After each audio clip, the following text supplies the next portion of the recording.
All right, I'm going to show you how to do a seam matching. So I've got two samples, two plain seam samples, and I want to put them together. And I really want my center seams to line up when I'm putting them together. So what I'm going to do is I'm going to put them right sides together, and I'm going to line up that center seam, the center seams on each piece. So if you look on the end there, you can see they kind of line up.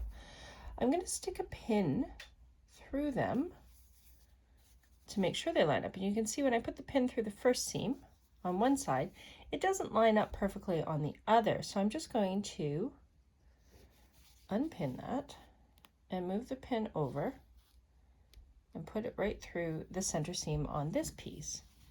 And now I know that those center seams are lined up. So I'm going to put a pin in there.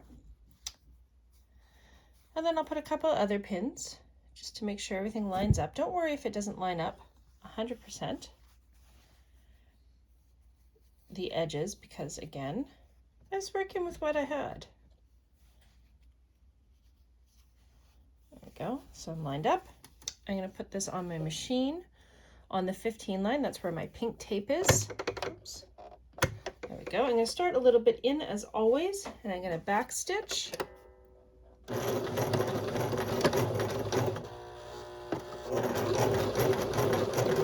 I'm going to take out my pins as I come to them.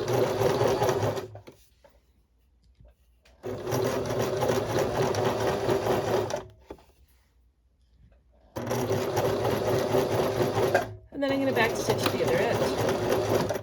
I'm going to turn my hand wheel to make sure my needle is all the way up, and I'm going to pull my sewing out.